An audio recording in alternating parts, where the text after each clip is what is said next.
The sun was beginning to set, and as I pulled my kayak onto the bank and tied it off, I caught a glimpse of faintly glowing eyes in the darkness. Out of the corners of my eyes, I laughed at myself for being paranoid. I thought my mind was playing tricks on me. It wasn't. It was warm, but I decided to set up my full tent instead of just a tarp. My nerves were on edge and I slept restlessly. I couldn't put my finger on why I was so scared. Then I noticed that the forest was completely silent. No buzzing of bugs or chirping of crickets. I poked my head out of my tent to see if I could hear anything. A hot, dry wind prickled the skin on my face, and the smell of sulfur hit my nose.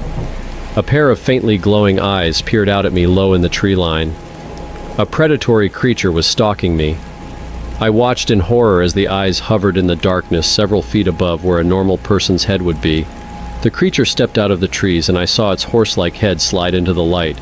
I let out an involuntary gasp as the creature's leathery wings snapped open. It opened its mouth and let out a low growl.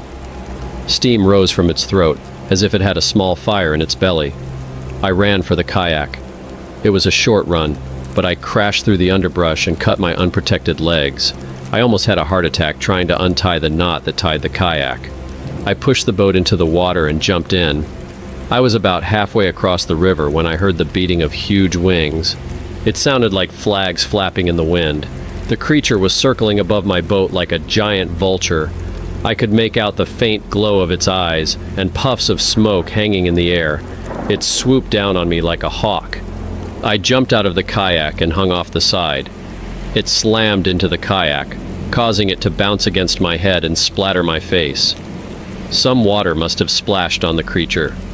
I heard a sizzle like water on a hot pan and a high-pitched screech from the creature. It flapped its wings and went back to circling me in the sky. I was halfway across the river and decided it would be better to swim the rest of the way.